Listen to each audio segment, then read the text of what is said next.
చూడ శివలింగాల ప్రతిష్ఠ జరుగుతుంది. ప్రతి ఒక్కరూ ఆహ్వానితులే. నంద్యాల నాగార్జున గారితో ఆ 12 శివలింగాల గురించి, అంటే ఏ రాశికి ఏ శివలింగము దాని విశిష్టత అబ్బాయి చెప్తాడు. తదనంతరము భజన కార్యక్రమం ఉంటుంది మరియు ప్రసాద వితరణ ఉంటుంది.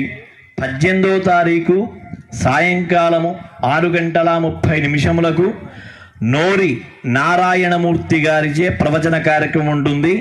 ఆయన కూడా మహాదిట్ట. ఎందుకంటే ఆయనకు మైక్ కూడా అవసరం లేదు. అంత గట్టి గొంతు, కంచు కంఠం అంటారు ఆయన్ను. నేను చాలా చోట్ల ఆయన్ను కూడా చూశాను. ప్రతి ఒక్కరూ ఎందుకంటే మనము ఇంత కార్యక్రమాన్ని చేస్తున్నామంటే మీ అందరి సహకారంతోనే నేను కూడా ఇంత పైకి వచ్చాను, ఇంత కష్టపడి చేస్తున్నాను. మీరు వచ్చి విని ప్రసాద వితరణ తినిపోతే మా దగ్గర ఉండే ఈ సేవకులకు, మాకు, మా కుటుంబాలకు మంచి కలుగుతుంది.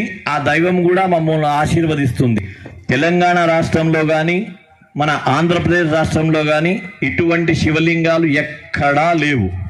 మీరు వెతికినా కూడా కనపడవు.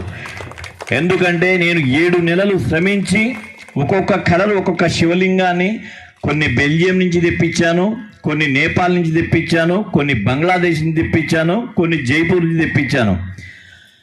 ఈ 12 శివలింగాలు బుధవారం రోజున 10:05 ప్రతిష్టా మహోత్సవ కార్యక్రమం జరుగుతుంది. రేపు కూడా భజన కార్యక్రమము, ఈ లింగాల ప్రశస్తమైన ప్రవచనం ఉంటుంది. తదనంతరము భజన కార్యక్రమం ఉంటుంది. అందరూ ఇలానే పాల్గొని మీరు ఇంకొకరు చెప్పండి. ఇది దైవ సంకల్పం. ఈ దైవ సంకల్పానికి మీరందరూ తోడై తగినా ఇంకా బాగుంటుంది.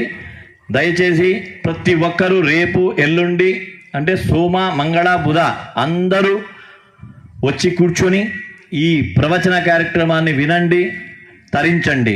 శ్రీమాత్రే నమః.